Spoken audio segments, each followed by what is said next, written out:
Okay, in this week's lesson, what we're going to do is we're going to master out the ideas of the different states of the market. There's different conditions that the market flows in. Now, generically speaking, everyone goes through, yeah, well, the market has three different stages, the range, the channel, and the trend. But did you master it? I'm going to say this every single week until your brain says, I am not going to do anything until I master it. I'm not going to even take out the trash until I master it. So, this is something I want you to start taking a habit of doing in your life, mastering anything that you do. If you master it, you notice everything. You notice the little subtle details. Okay? So we're going to go in through all these courses. We're going to start with the ranges, and I'm going to explain how we look at ranges and how you should be looking at ranges going forth from here. And then we're going to go into the other aspects. So ranges first, okay? So let's start with the lesson here. This is the Euro USD on the 15-minute time frame. And we're going to start off with, you have an understanding of buyers and sellers already, right? So we're looking at sellers coming in here with lower highs, lower lows, and stuff like that. And with the lower highs, lower lows, it reaches this stage here, where if I put my line right there, you can see this stage never gets crossed below. Neither does this stage ever get crossed above. Now, you can start saying right now that this is a range. Okay? Okay, how many of you guys watching this right now think this is a range? Just speak it out or say it in your head. That's a range. How many of you guys are thinking, well, that's still a trend state because it's downtrend. This is below this break area and it's holding, which is seller's territory. Okay?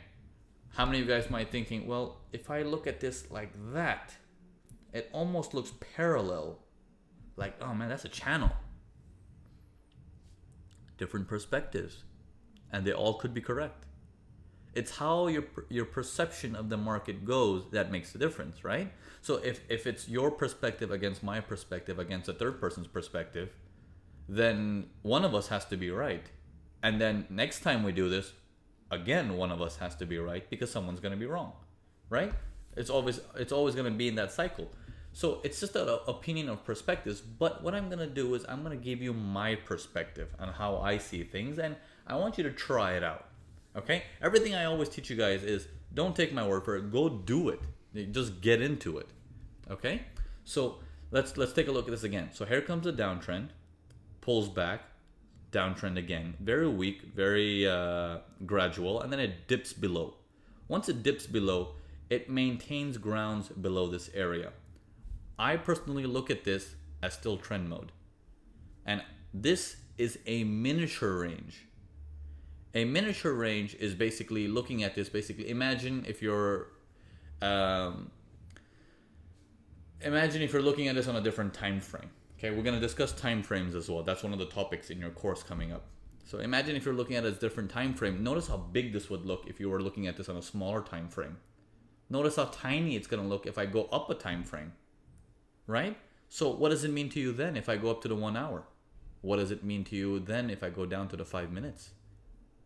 Right? Perspective, again and again. So if I keep a bird's eye view perspective, I see a trend. Once I keep a bird's eye view perspective, we can see the breach has happened going down and it's broken below this line here. Now, once it's broken below this line, he comes all the way down to here, swings up, swings down, no lower low, swings up, makes a slight higher high, and now we don't know if it's a range or a trend, or it's a trend up until now.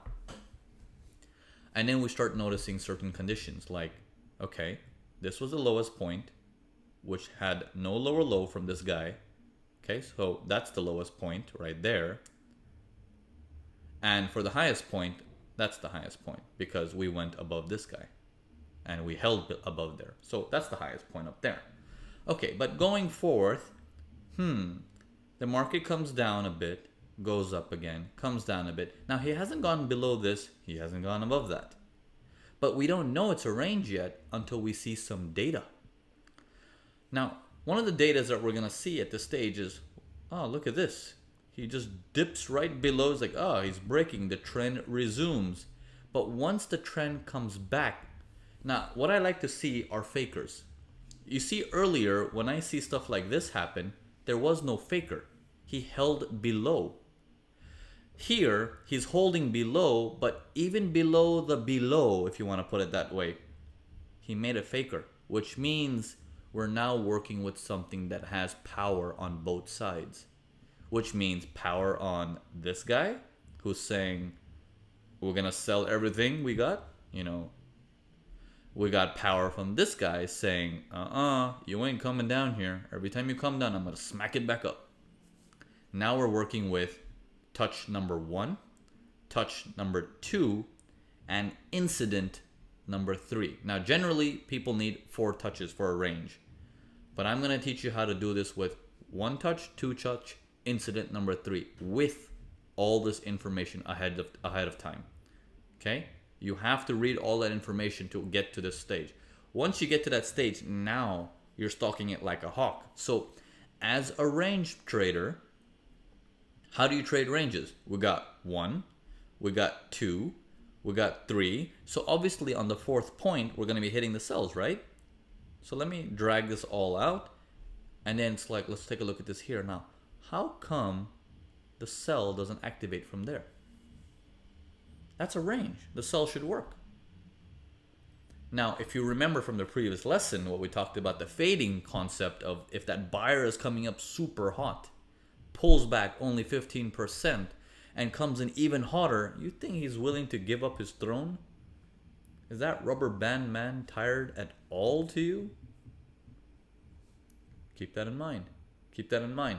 As he comes down and he goes up, he tries again, and as he comes down again, and then he tries to make a higher high, pokes through and comes right back down, again, incident.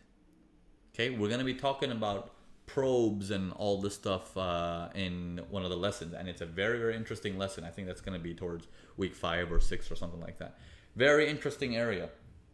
Okay, these probes, these are incidents, and these incidents tell you a story that someone is there. Someone is there. Okay, all this time you have the awareness that it's seller's territory, but at the same time you're looking at this as a range. Because in a range, you're trying to execute the trade with an understanding of it's in this zone. Okay, it's in this zone or area that I want to be hitting the stuff. Okay, this is close to the zone, but the story doesn't make any sense on the way up. This is close to the zone, but I can't quite hit it there yet because he's too strong on this way up. It's like he made a higher high.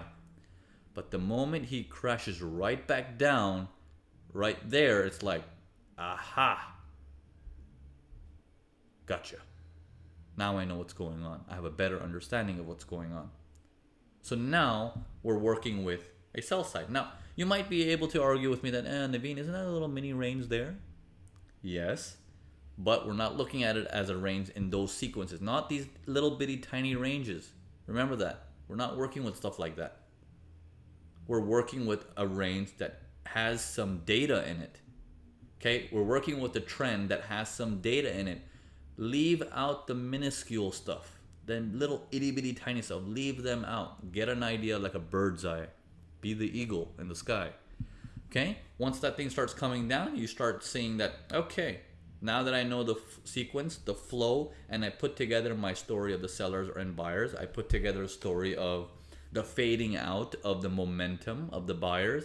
I put together a story that it's a range, so I want to be close to the top as possible to execute it.